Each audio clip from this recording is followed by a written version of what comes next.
I'll find strength in pain, and I will change my ways. I'll know my name as it's cold again. So this is our classification of our horses. Now we saw that the Meadowland changed a little bit of went back to the old system of ABC, which I've always said that it's the best system there is out there. Although personally, I would use a whole lot more of the computers than the human to make sure that the system is equal for everyone, because we have to show parity. We have to show the people that are coming with us that, because again, where do I want to go with this? We can't be a closed circuit. My father said years ago, don't think that we are a closed circuit. Make sure our doors are open to everyone, especially the farmers. That they need hobby, these people. And in the past time, when we had a system of parity, where balance was present, a lot of these people were coming in and they were being helped to have fun in a sport that they enjoy with an animal that they love. Okay, so the way I see this ABC system is a little different, because to me, again, the claiming races have pretty much destroyed our industry. We cannot compare the standardbred industry with the thoroughbred industry. This is two different worlds, completely different world. So to me, it would make more sense if we used the ABC system, you know, and through the race time per start, per season, per year, and then we mix it with money earned per start, per season, per year. We jumble all that, and we try to make a smorgasbord of statistics, because everybody loves statistics. Men love statistics. They want to be thrown into statistics world of numbers and data and all kinds of things. And today, with the advancement of and the progress of the computers and stuff, we are easily able to do something very simple and creative. Again, we're not reinventing anything. We're just taking what's there and putting it into good work.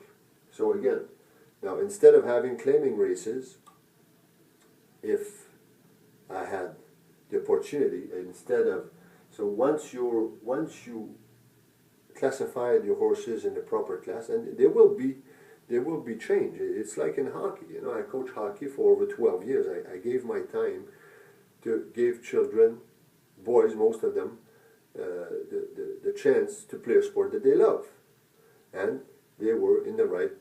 Sometimes there was a mix-up. One player or two should or could have been higher or lower, depending, and that's why humans are there, to try to make sure that there's balance and there's parity, so that everybody is competitive, and hopefully they're all making money. So instead of having the claimers like we have it now, and I'm not going to go through why I don't believe in it, I'm just going to tell you what I think should be better than what we have right now, is that once you get into, let's see, the lowest level of our, whether it's just an example here, it's the level C. All those horses that are racing in the level C can be put for claiming for a price of $10,000. And as you move up, you go up in prices. And as you could see, the way I show it, that the higher we get, the more value the value of your horse increase, which is a problem today, because again, so many people can play where they can put their horses that we take away the value of good horses, and this has been a detriment to our transparency in our industry. So again, this is very simple, right? The top the top, and just put a price like that. Well, you want to put your horse in claiming, it's 75,000 and up, because you're the best. You're the elite of our industry, of our racetrack, okay, and so on and so forth. And again, this is a very simple strategy to become, again, even with everyone. And every week you readjust yourself to make sure that, you know, if a horse wins way too easily in one level, well, you know, that's where the men and the people in this great industry has to make a decision to do the right thing.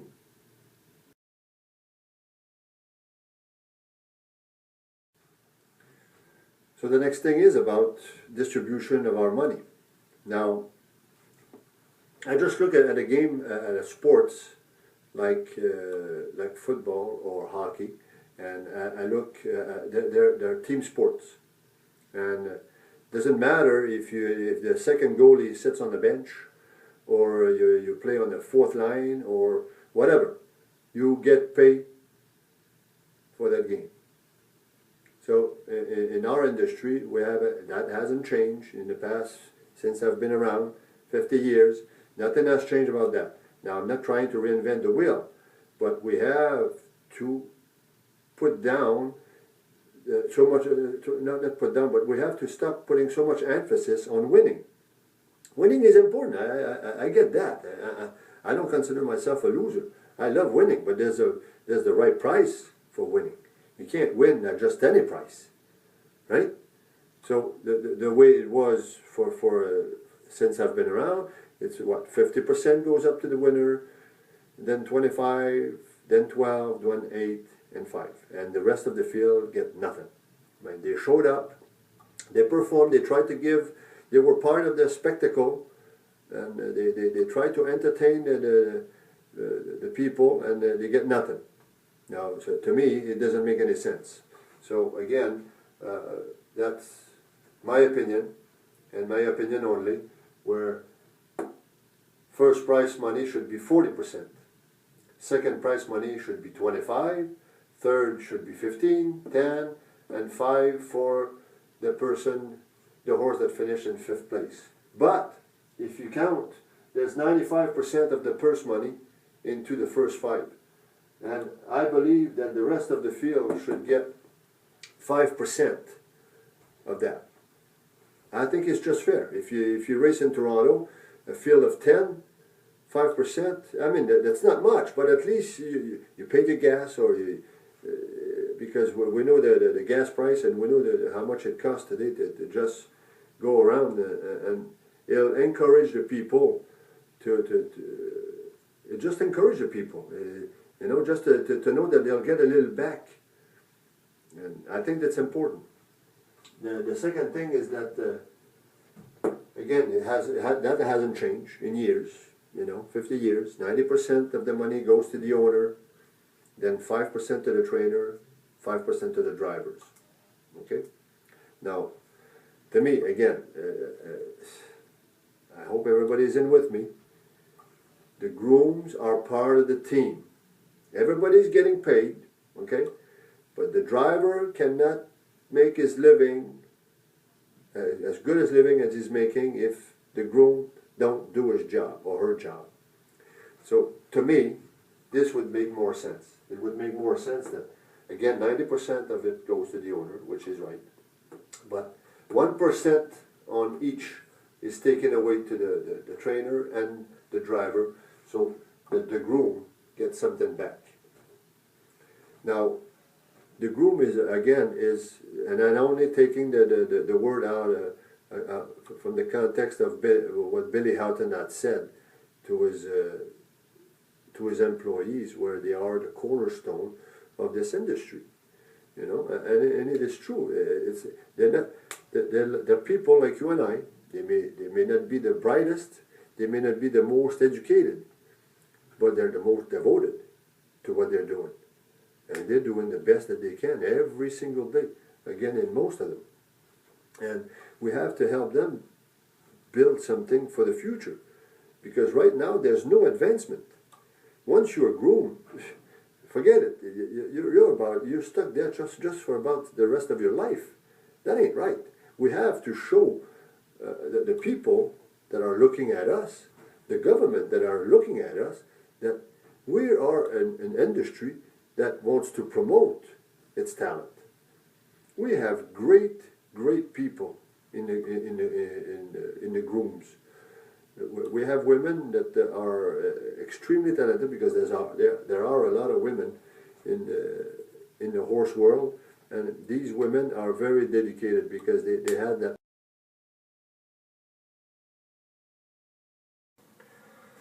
Now the next subject is about that we need to be a sporting event. We have to entertain the public so we can bring new people in our industry and show that we are there to give them a spectacle.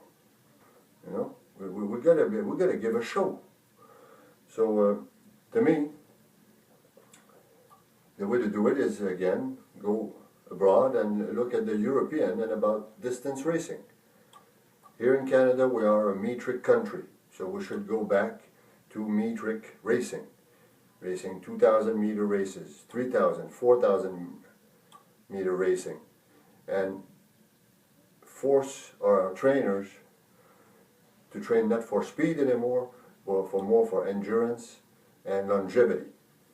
So if we show the people that we care enough about an animal to keep them around for more than 2 or 3 years, you know, we will show that we are an industry that is willing to do the right thing for changing our image and changing our culture. So with that, I would also add that we should even go back to the old sulkies, especially with the quick hitch technology of today. I'm sure that Brother and other company can come up with a beautiful bike that will bring back the closeness that we used to share between man and an animal, which was much closer to the animal. I remember being a young 10-year-old warming up horses for my dad, and when I'd sit on that bike, my hands would be right on top of that horse's ass end. And what a feeling. It was nothing like it in the world. And we have to bring back that closeness. And I believe that with that we'll give a much more compact racing style, and the driver will reform. They will adapt. We are adaptable beings, you know. So we just have to adapt to the animal that we care for. And what else about that? That's about this for the distance racing. And I think we could even add to that elastic start once in a while. Try to see what we can do as North American with that European style, and to show that we're, again, the public, because we have to bring the public in. We have to show them, again, that we are there for the entertaining dollar, because everybody wants a night out, and I think we are capable of doing it by doing little things like this.